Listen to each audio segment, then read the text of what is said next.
గాన గంధర్వుడు ఘంటసాల వెంకటేశ్వరరావు గారి 51వ ఆరాధనోత్సవం. తేట తేట తెలుగంత సరళమైనది, మాధుర్యమైనది ఘంటసాల గానం. ఘంటసాల గాన గువాళింపుతో లలిత గీత సాహితీవనం కొత్త అందాలు సంతరించుకుంది. సంగీత సాహిత్యోద్యానంలో పరిగణించిన అపురూప ఐశ్వర్య అపూర్వ కుసుమం ఘంటసాల.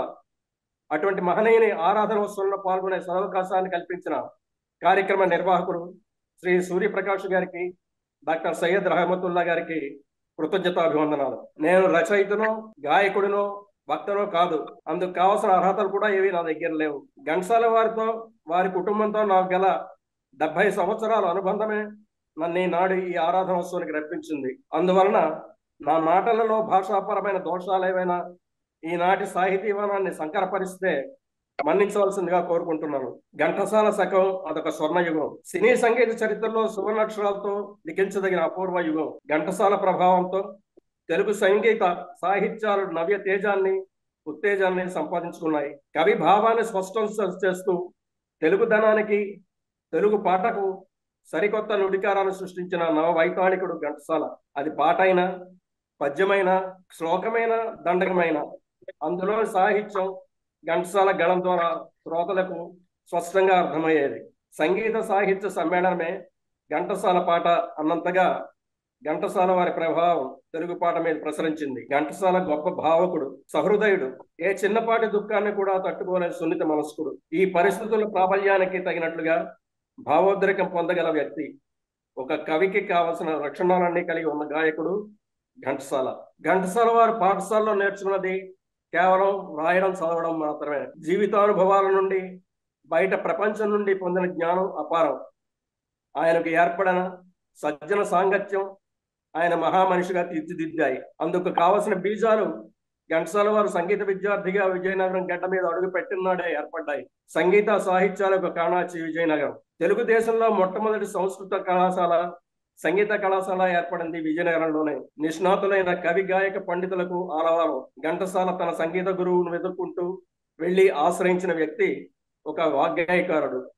సాలోచన గురువుగా పట్టణ సీతారామ శాస్త్రి గారు. విజయనగరంలోని కౌముది పరిషత్ సాహిత్య వేదిక శాశ్వత అధ్యక్షులైన ఒక సంగీత విద్వాంసుడు, ఉద్దండ పండితులు, కౌరువు గల సాహితీ సంస్థకు అధ్యక్షుడు కావడం అనేది అపూర్వ విషయం. సీతారామ శాస్త్రి గారి శిష్యుడిగా కౌముది పరిషత్ సమావేశాల్లో పాల్గొనే అవకాశం ఘంటసాల వారికి లభించింది.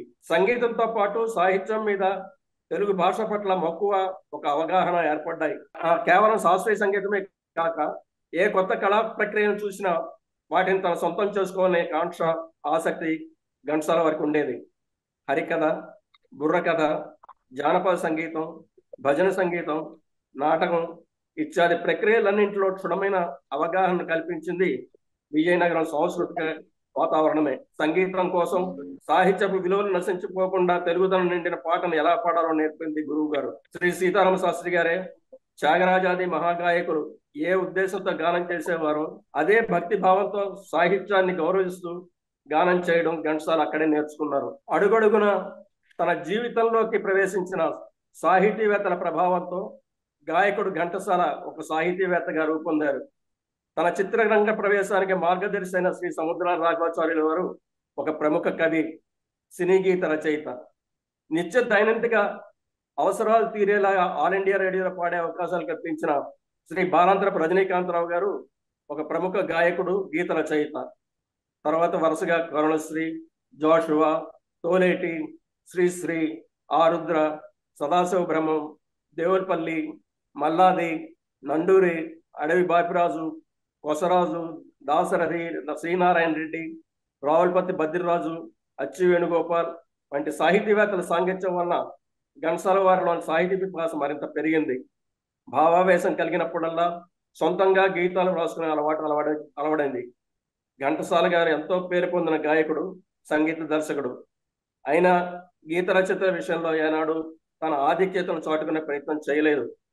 తను చేసిన సంగీతానికి సాహిత్యం ఉండాలని శాసించలేదు. మాటకు పాట అయినా, పాటకు మాట అయినా రెండు సన్నివేశపరంగా సంగీత సాహిత్యపు విలువలు కలిగి ఉండాలని ఆశించేవారు.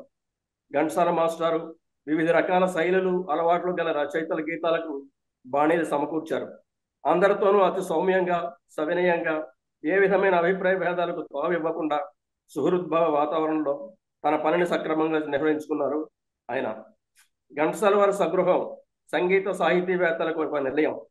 ఎప్పుడూ గాయకులు, గీత రచయితల రాకపోకలతో కళకళలాడేది. ఘంటసాల గారితో కలిసి పనిచేయడం తమకు మహదానంద విషయంగా సినిమా కవులంతా భావించేవారు. గీత రచయితలకు కావాల్సిన పరిపూర్ణ స్వేచ్ఛ, స్వాతంత్రం ఘంటసాల వారు కల్పించేవారు. సంగీతం, సాహిత్యం రెంటి విషయంలో ఉత్తమ విలువలు పాటించినప్పుడే ఆ పాట గుర్తుండిపోతుంది, 10 కాలాల పాటు శ్రోతల మనస్సులో సజీవ రాగమై నిలిచిపోతుందని వారు గాఢంగా విశ్వసించేవారు. ఘంటసాల మాస్టర్కి సంప్రదాయ కవులంటే కూడా చాలా గౌరవం, భక్తి శ్రద్ధలు ఉండేవి. యథోచిత శక్తిని ఆయా కవులను ఆర్థికంగా ఆదుకొని ఉత్తమ గ్రంథాల పరిశోధన కూడా తోడ్పాటునిచ్చేవారు. మా నాన్నగారి నిర్వహణలో 1960ల తర్వాత ఎప్పుడో ఉగాది నాడు కవి సమ్మేళనం ఘంటసాల మాస్టర్ ఇంట్లోనే జరిగింది. సర్వశ్రీ దేవులపల్లి కృష్ణశాస్త్రి గారు అధ్యక్షుడు, పాలగమి పద్మరాజు గారు ప్రత్యేక అతిథి. సాహిత్య లోకానికి చిరపరిచితైన యామిజాల పద్మనాభ స్వామి గారి రామాయణం, జలసూత్రం రుక్మిణీనాథ శాస్త్రి గారి మహాభారతం కావ్యపట్టణం జరిగింది ఆనాడు. ఆ గ్రంథాల ఆవిష్కరణోత్సవాన్ని ఘంటసాల మాస్టరే చేపట్టారు. కృతుల భర్త ఘంటసాల గారే. వక్తల ప్రసంగాల అనంతరం ఘంటసాల గారు యామిజాల వారిని, జలసూత్రం వారిని పట్టుబట్టలతో, నగదుతో ఘనంగా గౌరవించి సత్కరించారు. కవులు, పండితుల పట్ల ఘంటసాల వారి గల భక్తి ప్రపత్తులకు ఇదొక నిదర్శనం. ఎందరో ప్రముఖ కవుల రాకతో ఆనాటి కార్యక్రమం కళకళలాడింది. ఇప్పుడు ఒక చిన్న కవిత.